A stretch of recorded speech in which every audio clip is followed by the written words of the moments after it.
Welcome back to our news bulletin.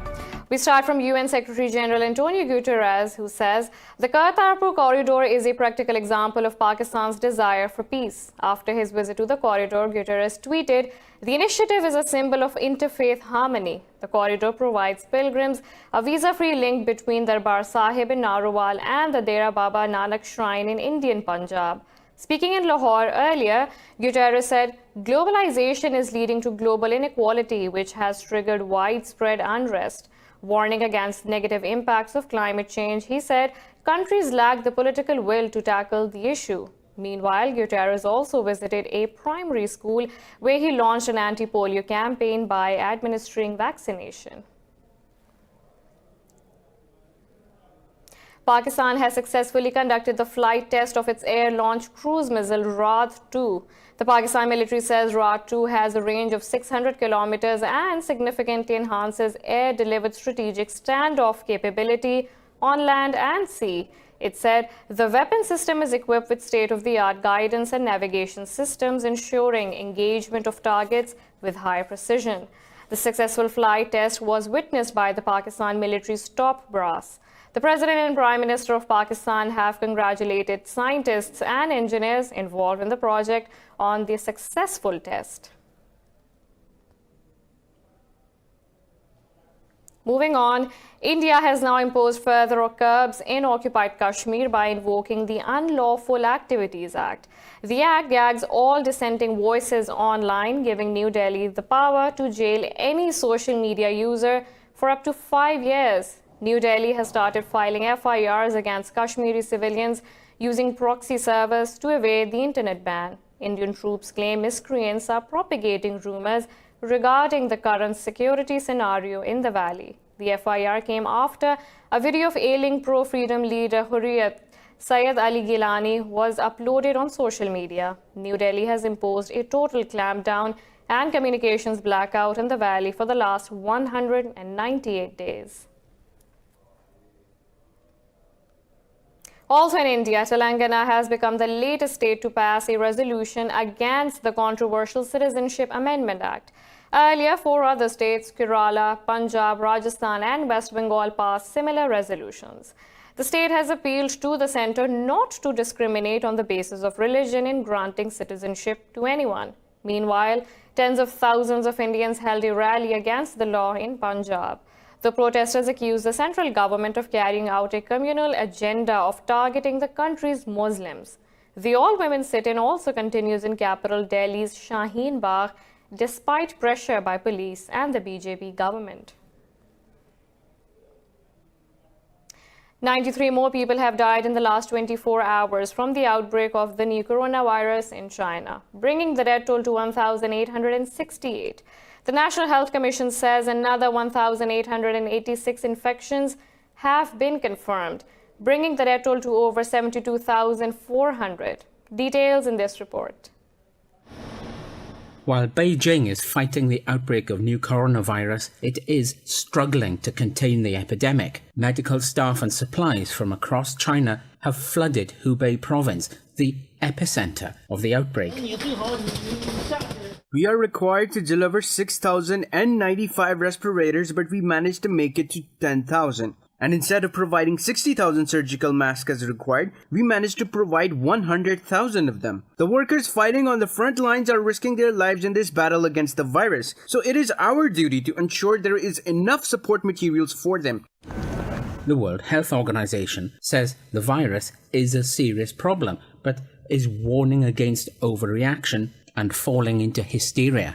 This is a very serious outbreak and it has the potential to grow, but we need to balance that in terms of the number of people infected. Outside Hubei, this epidemic is affecting a very tiny proportion of people.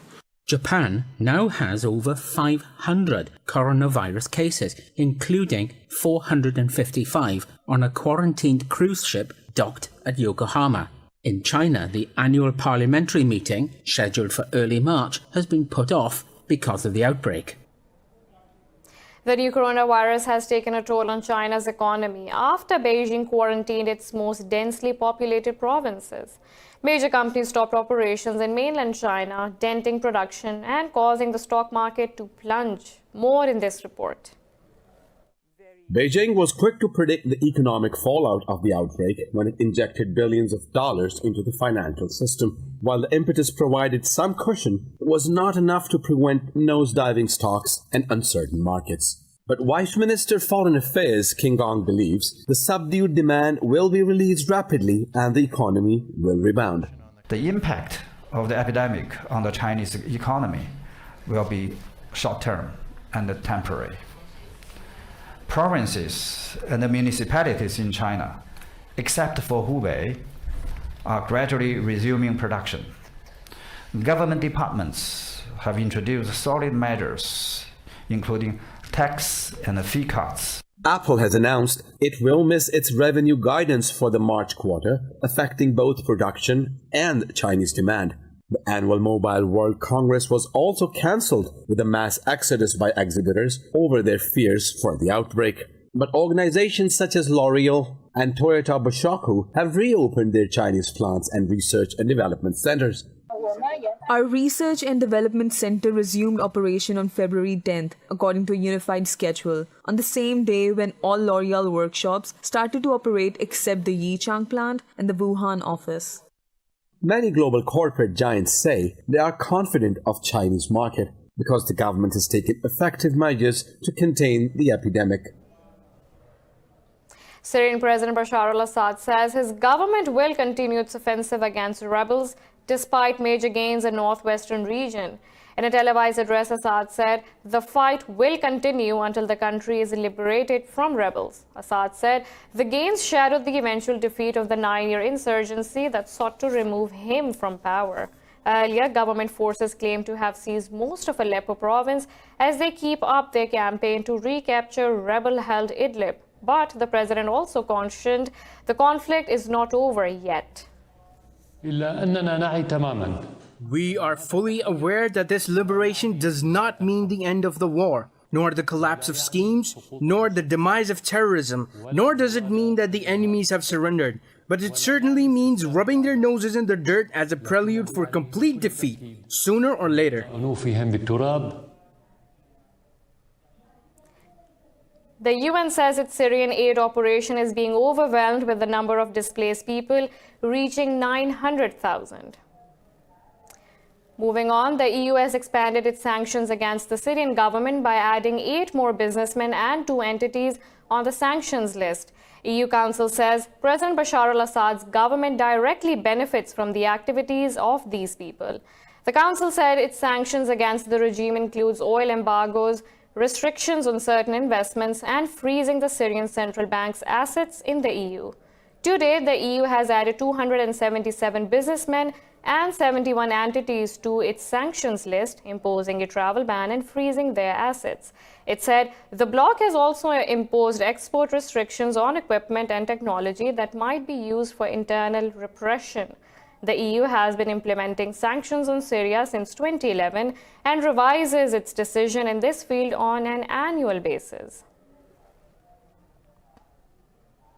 Palestinian President Mahmoud Abbas has called on Germany to join his international mechanism for negotiations between Palestine and Israel.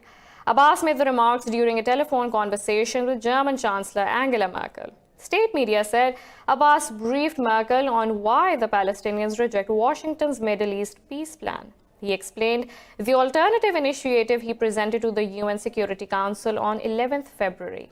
Abbas had proposed to hold an international peace conference that establishes a global multilateral mechanism. Merkel said Berlin's position is stable towards supporting the peace process based on the principle of a two-state solution. 4 militants of the Kurdistan Workers' Party have been killed in Turkish airstrikes during a counter-terrorist operation in northern Iraq. In a statement, Turkey's National Defense Ministry said military operations backed by air power were carried out in the Hakkok and Avasin regions. The ministry said Turkey will continue to destroy weapon caches and shelters used by the terrorists. It said over 400 Kurdish militants have been killed in northern Iraq over the past 5 months. Turkey holds the PKK responsible for killing around 40,000 people over a 30-year terror campaign. The UN says violations of the arms embargo on Libya has turned it into the largest ammunition stockpile in the world. The UN's deputy envoy to Libya, Yaqub El-Hello, says 150,000 to 200,000 tons of uncontrolled ammunition are scattered across the country. Citing recent findings of the UN Mine Action Service, Hello said Libya is the world's largest theater for the use of drone technology. In the meantime, the intra-Libyan Joint Military Commission, including delegates from Libya's warring parties, meet today in Geneva. 5 members each from the Government of National Accord and Khalifa Haftar's National Army will take part in the UN brokered talks. 10 people have been killed in a militant attack in the eastern Beni region of Congo. The local government says the casualties include 8 civilians and 2 security personnel. Beni officials said hundreds have died in militia violence since November last year. They blamed the Allied Democratic Forces for the attack. The ADF is accused of killing thousands of civilians over the last 5 years. We have a lot more coming up right after this short break, so stay tuned.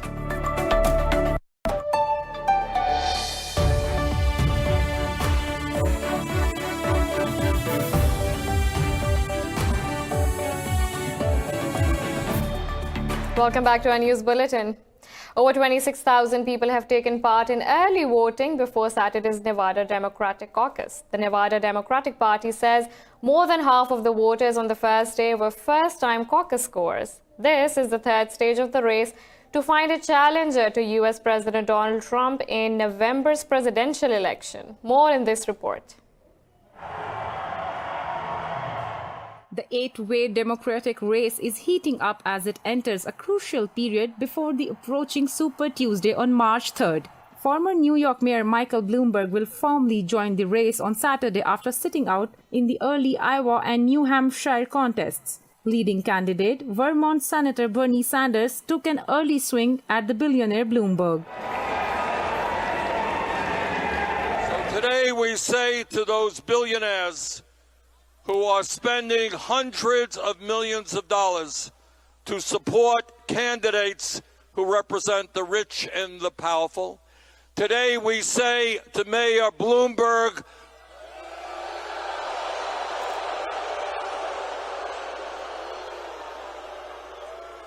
we are a democracy, not an oligarchy. You're not going to buy this election. Nevada is the first state with a diverse population after the predominantly white states of Iowa and New Hampshire. Nearly 1/3 of voters in the state's Democratic Caucus in 2016 were either black or Latino. Former Vice President Joe Biden has pinned his hopes on the diverse demographics of the state after a poor showing in Iowa and New Hampshire. I am the candidate who has the broadest support from all sectors of the economy. For example, I have had historically overwhelming support from the African American community. I mean, 75% favorable rating type support because I come out of the civil rights movement. Sanders leads the early polls in Nevada at 25%, while Joe is second on 18%. The former Indiana Mayor Pete is languishing at a lowly 14%, behind Massachusetts Senator Elizabeth Warren on 15%. The Russian army has begun a joint exercise with Belarus Special Operations Forces in the western region of Pskov. The Russian Defense Ministry says the maneuvers were launched with a formal ceremony. The Defense Ministry said servicemen will complete a series of combat training tasks. The tasks include an airdrop mission, taking control of a facility, performing a raid, and engaging in defensive action. The first joint exercise will involve over 400 Russian paratroopers and 80 Belarusian commandos. The joint maneuvers will continue until 21st of February. A Ukrainian soldier has been killed and 4 others wounded by enemy fire in the eastern Donbas region. President Volodymyr Zelensky has called an emergency meeting of Ukraine's Security Council on the fighting in the area. Zelensky said the attack is an attempt to disrupt the Donbas peace process. The army has accused Russian forces of trying to cross Ukrainian lines, firing mortars, grenade launchers, and machine guns. Over 13,000 people have been killed in the ongoing war between Ukraine and Russian-backed rebels in the east of the country since 2014. Earlier today, Ukraine's foreign minister said Kiev is planning a prisoner swap with rebels in Donbas before the next Normandy summit in April. France's parliament has begun debating the government's draft bill on pension reforms.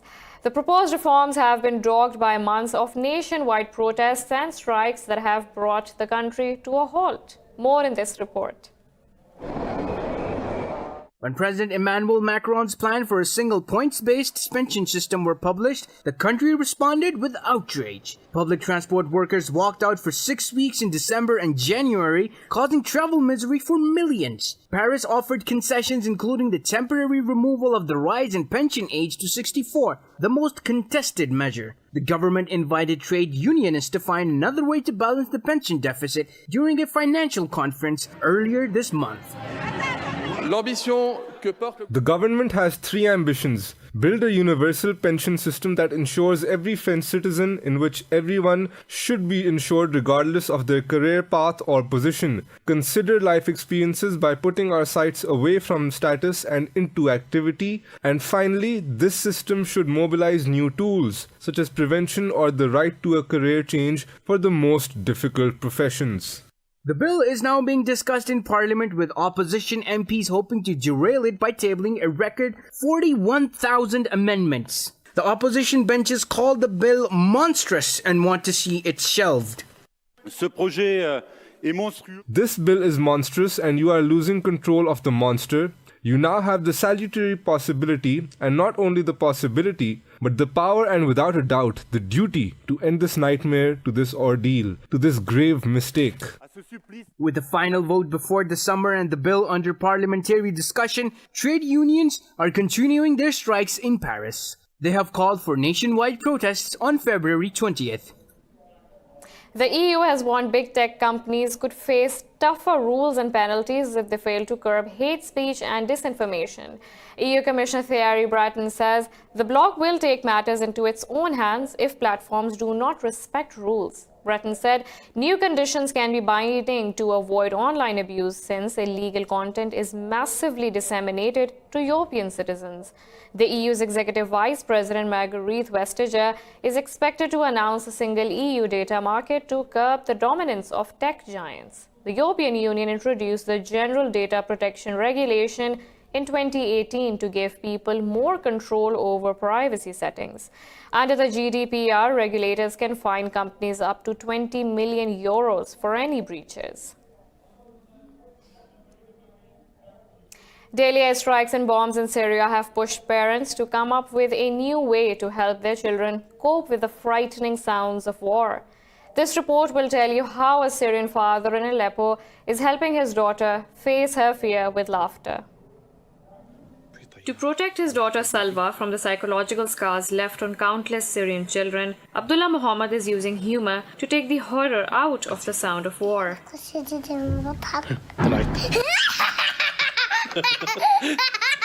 Now, when a bomb falls in their province, Muhammad and his 3-year-old laugh and pretend the noise is a firework or a toy gun. Muhammad says his daughter is a child who does not understand war. The dejected father has taken the unusual approach after he and his family were forced to flee their home in Idlib. The UN says 900,000 Syrians have been displaced since the start of December in the harsh cold temperatures. The offensive that escalated late last year has caused the biggest single displacement of people since the conflict began in 2011. The war has killed over 380,000 people since it began almost 9 years ago.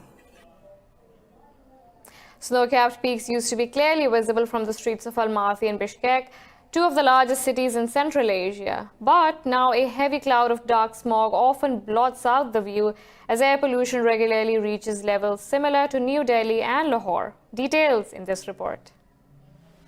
In the Kyrgyz capital Bishkek, a city of 1 million people, the onset of winter means a surge in pollution. People burn coal and other dirty fuels in stoves to heat their homes. Here, readings of PM 2.5, a measure of fine particles in the air, frequently reach levels the US Environmental Protection Agency defines as hazardous to human health. The sensor in my house showed that the excess is not 3 times the norm, which is usually the case in other post-Soviet cities, but 7 to 8 times the norm. Sometimes it reaches 10 times when everyone is warming their homes on cold days. Almaty, Kazakhstan's largest city, runs on coal-fired power stations dating back to the Soviet era. But other factors have created a massive increase in the smog problem in the last 20 years. It is a common fact that air quality in Almaty is quite poor, especially in the winter. We are located in a mountainous area and the ventilation is poor. Besides, there are too many vehicles. However, I think the main reason for pollution is power stations that burn coal and haven't switched to renewable energy sources. Smog is a problem in the capitals of other ex-Soviet republics, such as Uzbekistan and Tajikistan. Despite pressure from their people, governments have been slow to acknowledge and act on the problem.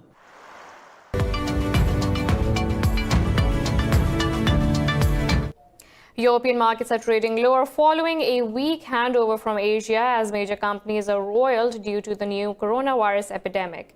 Investors' confidence has been dwindling as stocks fail to maintain rally. Frankfurt's DAX is trading over 0.5% lower after German steel giant ThyssenKrupp shares edged over 2% lower. CAC 40 in Paris has lost over 0.5% after French rail company Alstom shares slid over 2%. London's FTSE 100 is trading fractionally lower after HSBC stocks plunged nearly 4%. In Asia, Hong Kong's Hang Seng led the losses, closing over 1.5% lower, while Nikkei 225 traded nearly 1.5% lower after SoftBank stocks dived over 4%.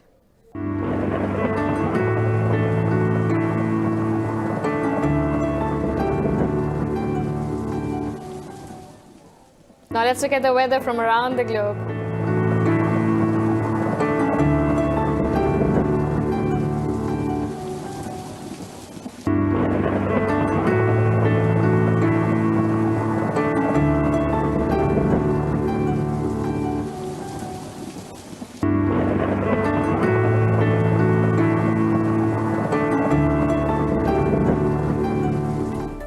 This is all for now. For the latest updates, you can follow us on social media at indus.news.